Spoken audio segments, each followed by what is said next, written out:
Ipinagtataka ng pamilya ni Carlos Botong Francisco kung paano na ipasubasta ang huling obra ng national artist na Kamote Diggers. Iniregalo raw kasi nila ang painting sa gobyerno noon pang dekada 70. May report si Sandra Aguinaldo.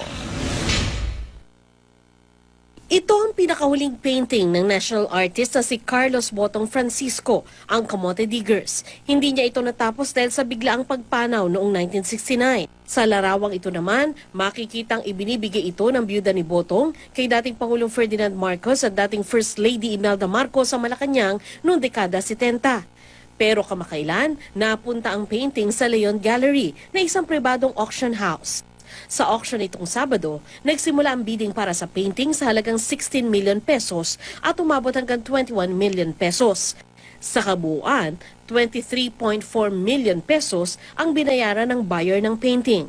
Pero bago nito, noong June 13, sumulat ang pamilya ni Botong sa Leon Gallery para humingi ng impormasyon tungkol sa painting. Sa pamamagitan ng kanilang abogado, pinaalala ng pamilya na ang painting ay regalo ng pasasalamat sa gobyerno sa pamamagitan ng mga Marcos para sa kanilang suporta sa kanilang pamilya. Ang alam at inaasahan daw nila nasa Malacanang ang obra ni Botong at nalulungkot silang hindi pala.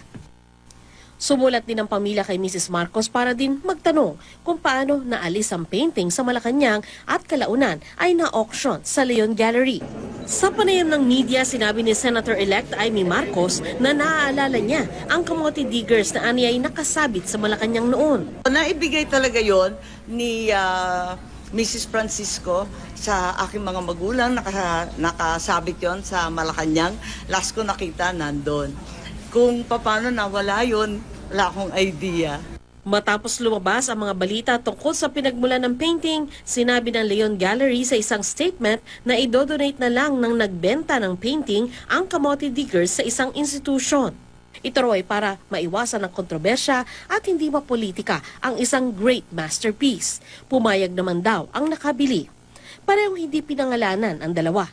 Paliwanag ng Leon Gallery, napasa kamay nang nagbenta ang painting noong 2004 at na-exhibit na sa iba't ibang museum. Pero isang tanong ang nananatiling wala pa ring sagot hanggang ngayon. Paano na ilabas sa Malacanang ang obra maestra ni Botong? Sinusubukan pa ng GMA News na kunin ang pahayag ng palasyo tungkol dito. They illegally auctioned the thousands of paintings. The paintings there were the best paintings in the world, and they auctioned it off. This is too much now.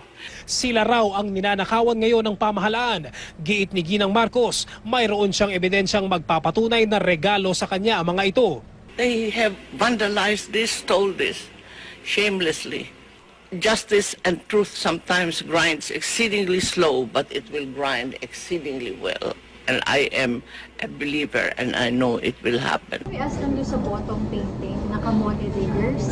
May alam po ba raw yung family niyo kung paano nawala sa Malacanang? It was supposed to be given as a gift to your father. Oo, naibigay talaga yon ni Mrs. Francisco sa aking mga magulang, nakasabit yon sa Malacanang. Last ko nakita nandun. Kung paano nawala yun, wala akong idea. Na-shock ba kayo, ma'am, na nakita niyo nasa up for auction na siya? Nasabihin ako ng abogado ni Mrs. Francisco